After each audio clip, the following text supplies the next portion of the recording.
တာအိုဆရာကြီးပူထီကျူးရှိရဲ့နှစ်ကျောင်းဆောင်မှာဝူခုံးဟာပထမဆုံးနှစ်အနည်းငယ်အတွင်းရေခတ်ထင်းကွေစာဖတ်ရင်းနဲ့စိတ်ရှည်တီးခံမှုကိုအရင်ဆုံးသင်ယူခဲ့ရပါတယ်။ဝူခုံးရဲ့ပါရမီဟာတာမန်ထက်ထူးခဲလွန်းတာကိုဆရာကြီးကရိပ်မိတာကြောင့်တနေ့မှာတော့လျှို့ဝှက်ချက်တစ်ခုကိုပေးခဲ့ပါတယ်။လာပညာတန်ကောင်ရန်အချိန်မှာဝူခုံးဟာဆရာကြီးရဲ့အခန်းထဲကိုတိတ်တဆိတ်ဝင်ရောက်ခဲ့ပြီးဆရာကြီးစီကနေကဘာပေါ်မှာအလွန်ခက်ခဲပြီးမြည်သူမြမတက်မြောက်နိုင်တဲ့လျှို့ဝှက်တကူအတက်တွေကိုစတင်သင်ယူခွင့်ရခဲ့ပါတော့တယ်။ဝူခုံးဟာဆရာကြီးရဲ့တုံတင်မှုကိုညံစွမ်းအပြည့်နဲ့နှိညမအိပ်ပဲစူးစမ်းအားထုတ်ခဲ့ရမကြခင်မှာပဲတကူအစွမ်းတွေဟာသူ့ရဲ့ခန္ဓာကိုယ်ထဲမှာပြည်လည်လာခဲ့ပါတယ်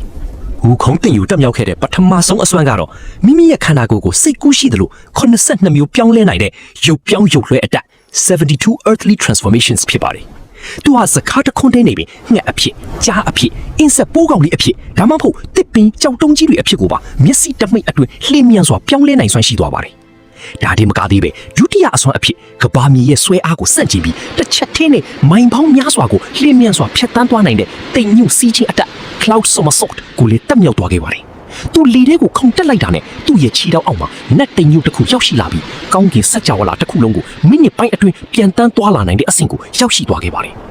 ဒါပေမဲ့ဝူခုံးဟာသူ့ရဲ့အစွမ်းတွေကိုတခြားတပည့်တွေရှိမှဝါကြွားပြမိတာကြောင့်ဆရာကြီးကဒေါသထွက်ပြီး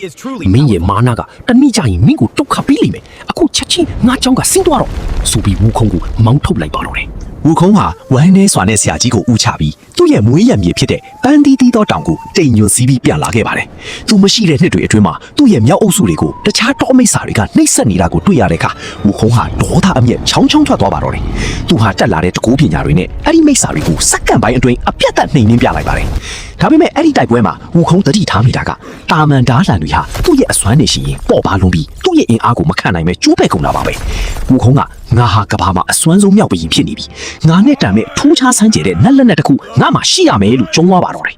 အဲ့ဒီခါအသက်ကြီးတဲ့မြောက်အိုကြီးတွေကပန်းတီးတီးသောတောင်ရဲ့အောက်ချီအရှိပင်လေရီနက်ပိုင်းမှာတကိုးကြီးတဲ့နှကားမင်းရဲ့နန်းတော်ရှိကြောင်းလမ်းညွှန်ကြပါတယ်ဝူခုံးကချက်ချင်းမိရီငုတ်အတက်ကိုသုံးပြီးအရှိပင်လေရီအောက်နန်းတော်စီကိုခတ်ထန်ထန်နဲ့ဆင်းသွားပါတော့တယ်ပင်လေရီအောက်ကတောက်ပန့်လာတဲ့နှကားနန်းတော်ကိုရောက်တဲ့အခါဝူခုံးကဧည့်သည်လို့မဟုတ်ပဲအရှင်သခင်တယောက်လိုဝင်ရောက်မှွေနောက်ပါတော့တယ်ပင်လေနှကားမင်းကြီးကဝူခုံးရဲ့တကူအရှိန်ဝါကိုကြောက်လန့်တာကြောင့်နန်းတော်ထဲမှာရှိတဲ့တန်ဖိုးကြီးဓာတ်တွေလှမ်းတွေကိုထုတ်ပေးပေမဲ့ဝူခုံးကပေါ့လို့နေဆိုပြီးအားလုံးကိုလွှင့်ပစ်ခဲ့ပါတယ်